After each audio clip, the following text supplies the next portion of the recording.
Welcome to the Creative Plan Podcast Network.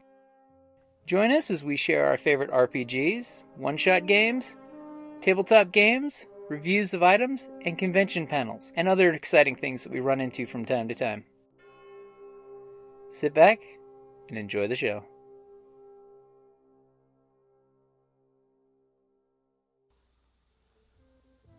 Hi, this is Jim from Creative Plan Podcast Network, Ragnarok and Roll, and D&D Journey of the 5th Edition.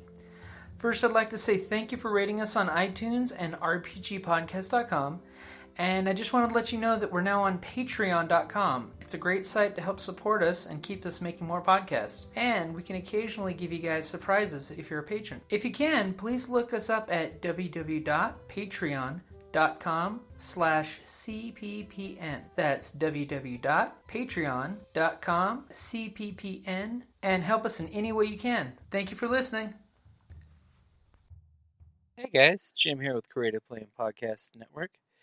And here we are again at that beautiful time of year in August when it is the RPG a Day 2019. So RPG a Day is back for the 6th year in a row. This August, tabletop gamers everywhere are going to get really creative because they've actually changed the way the RPG a Day works this year. Instead of the usual 30 questions for the month, they've actually set it up so there's 30 prompts for the month. So single words, like for today, it is first. So for the first day. Tomorrow will be unique, and then on the 3rd will be engage, and on 4th, share. I'll go ahead and post the graphic that they've made for it, and they're asking for folks to talk, paint, write, or film something cool, positive, or awesome about our hobby. And then, of course, stick the good old hashtag RPGaDay2019 to it. So, first. Since this is the D&D podcast, I'm going to go ahead and say for me, for the first, I'm going to pick the first RPG I played that was not Dungeons & Dragons. So back, we're talking late 80s. The first RPG I played that was not Dungeons & Dragons was actually Palladium Books' Teenage Mutant Ninja Turtles. It was this really fun little RPG written where you get to play everyone knows the classic Teenage Mutant Ninja Turtles, or you can come up with your own group of mutant animals to play and then fight the Foot Clan and whatever else trouble-wise that was created by your game master. It was the first time that I actually got to experience a RPG that was not D&D, and it had a whole new unique system that I had to get used to, which was the attacks per melee round.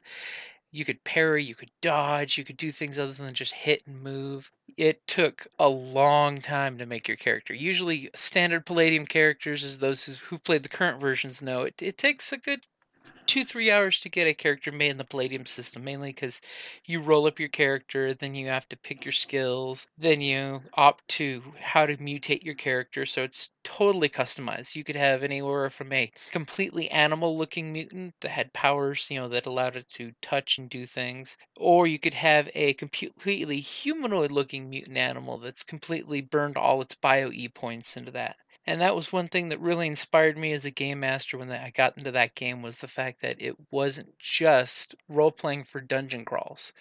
It was you could get out and you could role-play modern-day urban combat.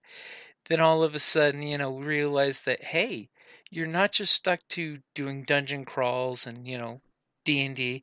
You had options to play, which of course then that led things to go super cattywampus because we started playing every RPG we could get our hands on at that point. But if you do get a chance, definitely check out Palladium Books' Teenage Mutant Ninja Turtles. It's unfortunately not in current print. You have to see if you can find an old PDF of it or an old copy on eBay because they no longer have the license for Turtles. But it's a super fun RPG. It's a great flashback to the day. They wrote dozens and dozens of supplements The artwork was good in it because they did that old school classic Eastman style turtles where it had the gritty hard edge, and it wasn't the cartoon version of Teenage Mutant Ninja Turtles. It was definitely the hard edged comic book version, which hey, they've had resurgences of the series, so if you play Teenage Mutant Ninja Turtles, let me know what you think about it. I thought it was a great game. It was a great system. It was the first introduction to a different kind of alignment system, which was great.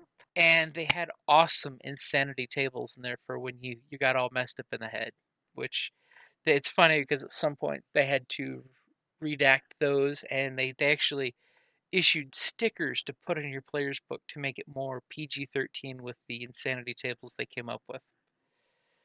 So hey guys, RPG a Day 2019. This is just the first episode, so it's all about firsts. So if you had a chance, what would your first episode have been?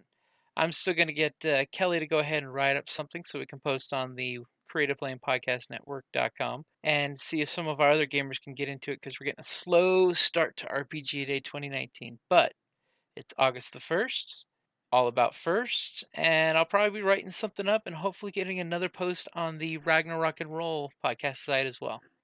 Alrighty guys, this is just the beginning. Happy RPG Day 2019. This is Jim, signing out.